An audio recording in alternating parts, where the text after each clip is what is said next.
Y nos ocupamos ahora de otro de los temas del día porque Argentina tiene una nueva ley de HIV o VIH que tiene como objetivo primordial una respuesta integral no solamente medicamentosa sino también de acompañamiento a todas aquellas personas que conviven con el virus. Por eso ya lo estamos viendo y está junto con nosotros Leandro Can, que es el director ejecutivo de la Fundación Huésped. Leandro, ¿cómo va? Bienvenido. Buenos días, ¿cómo están? Bueno, si se habrá hablado, si hemos dialogado con vos sobre esta cuestión, vos nos hacías hincapié, estamos rigiéndonos con una ley aprobada en la década del 90, necesitamos una nueva ley y finalmente llegó en las últimas horas. Sí, así es, llegó y además con prácticamente unanimidad, lo cual es muy importante porque esta ley tiene como dos partes, la parte escrita y la parte no escrita.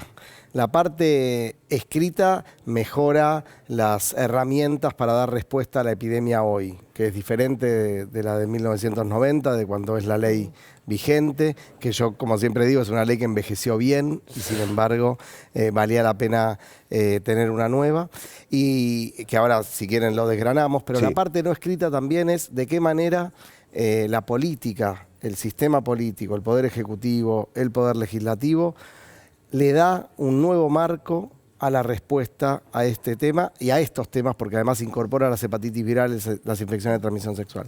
Todos los años, yo cada vez que vengo, si alguien hace un archivo, va a ver que hablamos siempre de los mismos números, ¿no? Alrededor de 6.000 nuevas infecciones, alrededor de 1.500 muertes, en una infección prevenible y tratable, donde tenemos nuevas herramientas que, sin embargo, necesitamos que se incorporen en los distintos subsistemas de salud. Esta ley favorece, por ejemplo, el acceso a la profilaxis preexposición, que es una de las estrategias con las que contamos hoy justamente para evitar nuevas infecciones.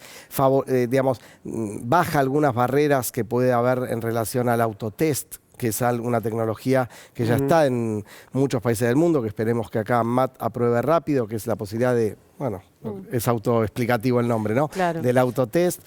Y eso para algunas personas que no quieren acceder al sistema de salud, que les da temor ir a hacerse la prueba, poder conocerlo. ¿Por qué? Porque como dijimos siempre, no solamente es un beneficio individual para la persona que vive con el virus y accede a los tratamientos y no enferma, sino que indetectable es igual a intransmisible. Es decir, que una persona con el virus no transmite el virus a un tercero por vía sexual y de esa manera podemos controlar la epidemia. Qué importante esto. Claro. Y también algún dato fundamental. Todavía seguimos hablando de algunos discursos estigmatizantes a la hora de hablar de VIH o HIV, de acuerdo a la edad que cada uno tenga, ¿no? Claro. Como lo menciona.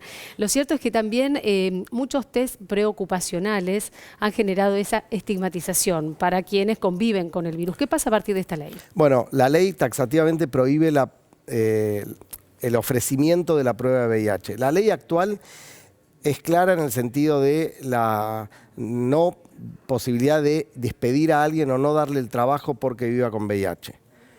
Se han ganado causas judiciales al respecto, pero nada decía sobre, o tenía un hueco ahí sobre qué pasa en las pruebas preocupacionales. Claramente nunca, en ninguna circunstancia se puede hacer una prueba sin consultarle a la persona, sin lo que se llama el consentimiento informado. Y informarle. eso ocurría. Y eso ocurría y lamentablemente va a seguir ocurriendo porque está, digamos, al margen de la ley. Pero lo que sí la ley plantea es que en algunos casos esto se hacía abiertamente y en algunos casos hasta quizás con buenas intenciones. Sin embargo, la empleabilidad de las personas con VIH es baja, es mayor la desocupación en personas con VIH que en personas sin VIH.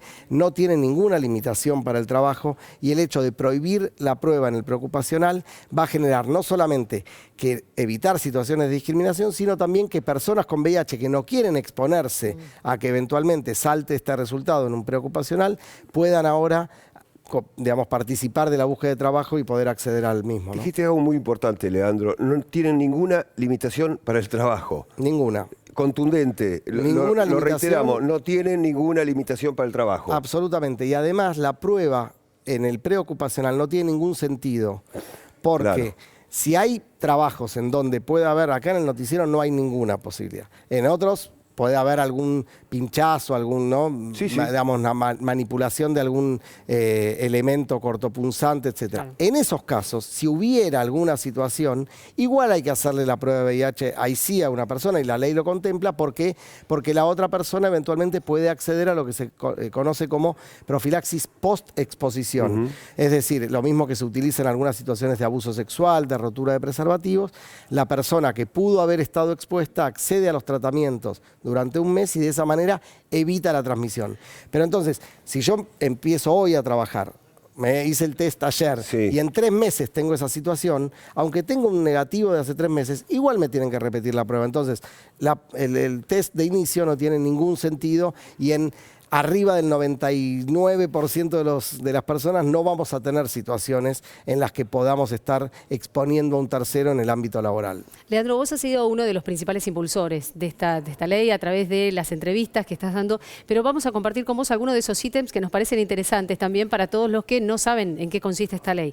Estábamos leyendo recién esto de la provisión de leche de fórmula para los bebés que nacen con madres que tienen virus, que conviven con el virus. ¿Cuáles son esos puntos fundamentales más allá del preocupacional que contempla esta nueva legislación? Bueno, la legislación, como les decía al principio, entiende mejor la epidemia, obviamente, que en 1990. Una de las cuestiones que se observa para responder a la pregunta tiene que ver con que, por el momento, la recomendación a las mujeres que viven con VIH y tienen un bebé, una beba, es no dar la teta. ¿Por qué? Porque las vías de transmisión del VIH son 3: la vía sexual, la vía sanguínea y de la mamá al bebé durante el embarazo, el parto o la lactancia.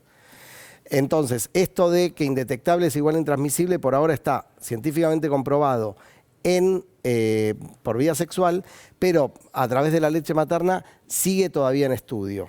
Probablemente en algunos años tengamos mejor información. Mientras tanto, el hecho de poder acceder a una leche de fórmula que reemplace la teta no puede ser un camino a elegir en un país como la Argentina para una mujer. ¿Qué hago?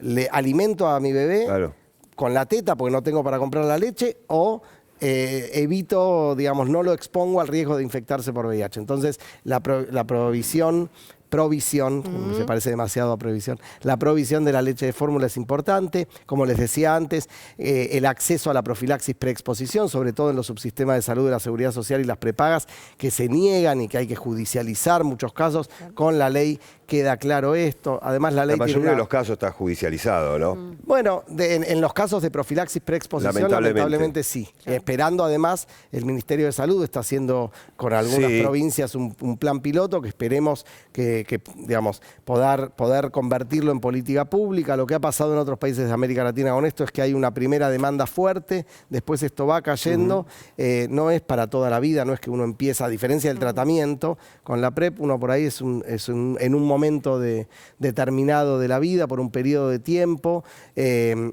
No es para todas las personas, es para las poblaciones que están más expuestas a la infección.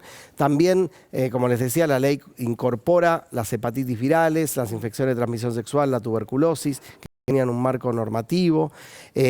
Termina, por ejemplo, deroga un decreto que todavía está vigente desde el menemismo, que por una mala interpretación, pero en la práctica era así, impedía el acceso a Fuerzas Armadas y de Seguridad a personas con VIH, hacía el test compulsivo, y de eso se agarraban los servicios penitenciarios provinciales y las policías provinciales muchas veces para impedir el ingreso o ascenso de fuerzas de seguridad. Eso queda derogado de esta manera, o sea, era el propio Estado el que discriminaba. ¿Y qué pasa con la jubilación, que no es un dato menor? Bueno, hay un capítulo vinculado a lo previsional que contempla que justamente por la dificultad en el acceso al empleo que hablábamos recién, una persona con VIH con más de 10 años de diagnóstico y 20 años de aporte puede acceder a una jubilación de manera anticipada a partir de los 50 años.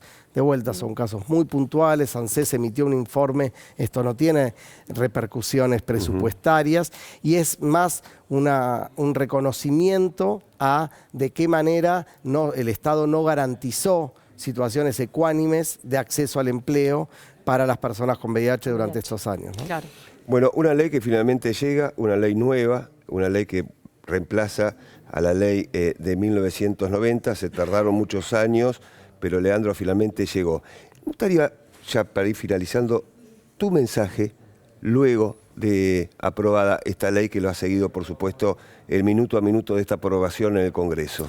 Bueno, me parece que las fotos que están mostrando ustedes de fondo hablan por sí mismos. Las organizaciones de personas viviendo con VIH, el Frente Nacional de Organizaciones, de Personas y Organizaciones en respuesta al VIH ha trabajado y ha sostenido en la agenda muy fuertemente esta ley. Me parece que para ellos y ellas es el reconocimiento más importante. Y el otro tema que me parece tardó 8 años, perdió estado parlamentario un par de veces y se logró sacar, como les decía al principio, con 211 votos sobre 216 que hubo en diputados y 60 sobre 61 en Senado. Eso también es importante, me parece que frente al avance en muchos casos de fuerzas políticas en todo el mundo que van contra los derechos, el hecho de poder mostrar prácticamente unanimidad, porque es claro. muy poquita los votos en contra, es importante como mensaje, me parece, de todo el sistema político, de todos los funcionarios en los distintos niveles en este caso diputados y senadores, pero de las fuerzas políticas, para garantizar el acceso a la prevención, el cuidado, el tratamiento de estos temas y también como un modelo para otros acuerdos que puedan alcanzarse, ¿no? Y más allá de lo que ha sido el respaldo legislativo, el impulso que desde hace muchos años Fundación Huésped y tantas otras organizaciones están realizando para que esta ley, justamente, después de 30 años, haya sido sancionada, que no es poco. No es nada poco. Y aquí tenemos uno de los representantes. Sin duda. Y la verdad es que ojalá que de la ley, y eso esperamos, es un punto de partida en un sentido, termine en políticas activas que nos permitan en algún momento poder tener este tipo de charlas y hablar de que realmente hemos controlado la epidemia en Argentina. Podemos hacerlo, no es una expresión de